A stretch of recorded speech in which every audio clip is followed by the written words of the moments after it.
আজকে আবার তোমাদের সামনে চলে এলাম। সে একই বিষয় নিয়ে তোমাদের সঙ্গে আলোচনা করব। বিষয়টা হচ্ছে পারস্পরিক সম্পর্ক মানে কার্নেটিভ। আরও 10টা কোশ্চেন তোমাদের সামনে নিয়ে আসলাম। আশা করি ভিডিওটা তোমাদের ভালো লাগবে। এইভাবে আরও 10টা কোশ্চেন তোমাদের সামনে হাজির করব। মোট 30টা কোশ্চেন তোমাদেরকে দেখাবো। যদি 30টা কোশ্চেন ভালোভাবে আয়ত্ত করতে পারো, আমার বিশ্বাস তোমাদের এই বিষয়ে আর কখনো অসুবিধা হবে না। তো যাই হোক, যদি বিষয়টা তোমাদের ভালো লাগে তাহলে সাবস্ক্রাইব করে দিও। আর আমার ফোন নম্বর নিচে দেওয়া আছে, যদি যদি মনে হয় ফোন করার ইচ্ছা হয় তাহলে ফোন করবে। তো যাই হোক, আমি আমার ভিডিওটা শুরু করে দিচ্ছি।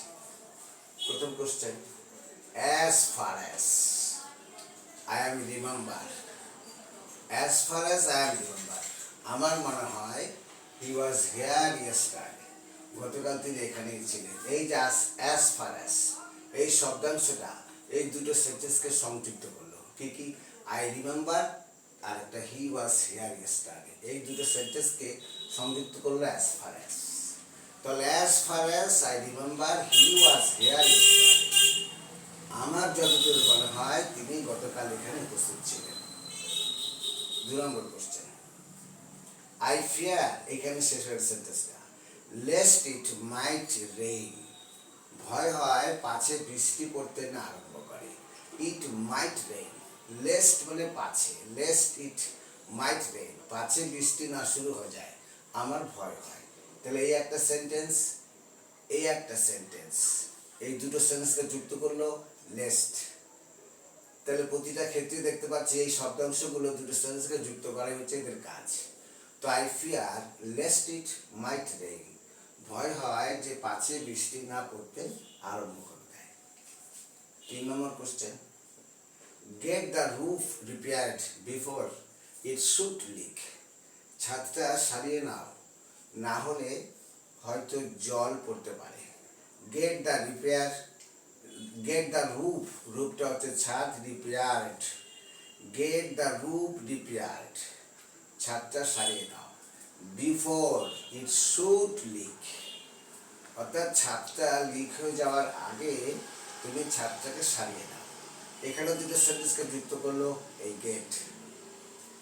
দেখো, get the roof repaired before it should leak, ছাদটা লিক হয়ে যাওয়ার আগে তুমি ছাদটাকে সারিয়ে নাও। 4 number sentence, what to speak of standing, what to speak of standing কোনো গ্রামার বইতে পাবে না। It's very very important question, very important sentence. What to speak of standing first, প্রথম হয়তো দূরের কথা, he can not pass the examination, প্রথম হয়তো দূরের কথা সে পরীক্ষায় পাসও করতে পারবে না। এই যে what to speak of, what to speak of, এই শব্দাংশটা দুটো সেন্টেন্সকে যুক্ত করলো। Standing first, he can not pass the examination, he can not even pass the examination. তাহলে কি হলো, what to speak of standing first, প্রথম হয়তো দূরের কথা সে পরীক্ষায় পাসও করতে পারবে না। ইম্পর্টেন্ট কোশ্চেন, তোমরা মন দিয়ে শুনবে।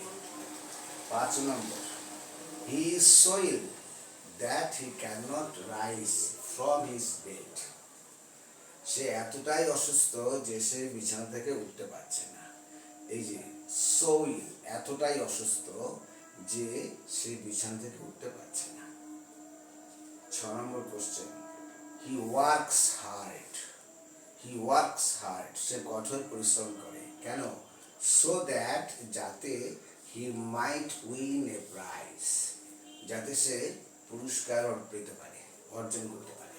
হি might win a prize, he should হবে না, হি মাইট উইন এ প্রাইজ, যাতে সে পুরস্কার পেতে পারে। হি ওয়ার্কস হার্ড, সেই জন্য সে কঠোর পরিশ্রম করছে। He works hard so that he might a prize, so he works hard so that he might a prize, যাতে সে কঠোর পরিশ্রম করে, যাতে সে পুরস্কার লাভ করতে পারে। 7 number, the higher you go, the higher you go, তুমি যত উপরে উঠবে, তুমি যত উপরে যাবে, দ্য কোল্ডার ইট ইজ, শীত তত বাড়বে। যত উঁচুতে যাওয়া যাবে ততই তোমার ঠান্ডা বাড়বে। দ্য হায়ার ইউ গো, যত উঁচুতে যাবে, দ্য কোল্ডার ইট ইজ। এই যে হায়ার, এটাই ইম্পর্টেন্ট শব্দ। হায়ার ইউ গো, যত উঁচুতে যাবে, দ্য কোল্ডার ইট ইজ, ঠান্ডা তত বাড়বে। Either you or your brother, যখন দুটো সাবজেক্ট থাকবে, দুটো সাবজেক্টের মধ্যে যে কোনো একজনকে বোঝাবে, তখন আইদার আর অর ব্যবহার করা হবে। Either you or your brother, তুমি বা তোমার ভাই ইজ গিল্টি, তুমি বা তোমার ভাই দোষী। প্রথম সাবজেক্টের আগে আইদার বসবো, তারপরে অর বসিয়ে দ্বিতীয় সাবজেক্টটা বসবে ইউর ব্রাদার। তাহলে ইউর ব্রাদার, আইদার অর কখন বসবে? যখন দুটো সাবজেক্টের মধ্যে দুজনের মধ্যে একজনকে বোঝাবে, যখন দুটো সাবজেক্টের মধ্যে যে কোনো একজনকে বোঝাবে, তখন আইদার অর বসবে। আইদার প্রথম সাবজেক্টের আগে আইদার, তারপরে অর, তারপরে দ্বিতীয় সাবজেক্ট বসে ইজ গিল্টি, তুমি বা তোমার ভাই দোষী। তারপরে দেখো, শি ইজ সো উইক, সে এত দুর্বল যে শি ক্যান নট ওয়াক, সে হাঁটতে পারছে না। সে এত দুর্বল যে সে হাঁটতে পারছে না। তো সেন্টেন্সগুলো আশা করি তোমাদের ভালো লেগেছে। যদি ভালো লাগে তো তোমরা একটু সাবস্ক্রাইব করে দেবে। এরকম আরও 10টা কোশ্চেন আমি তোমাদের সঙ্গে আলোচনা করে এই বিষয়টাকে সম্পূর্ণ করব। আবারও বলছি, যদি তোমরা আমার ভিডিওগুলি ফলো করো, তাহলে আশা করি তোমাদের গ্রামারে আর কখনো অসুবিধার সৃষ্টি হবে না। ঠিক আছে, আজ এ পর্যন্ত। আবার দেখা হবে আগামীকাল আরেকটি নতুন ভিডিও নিয়ে।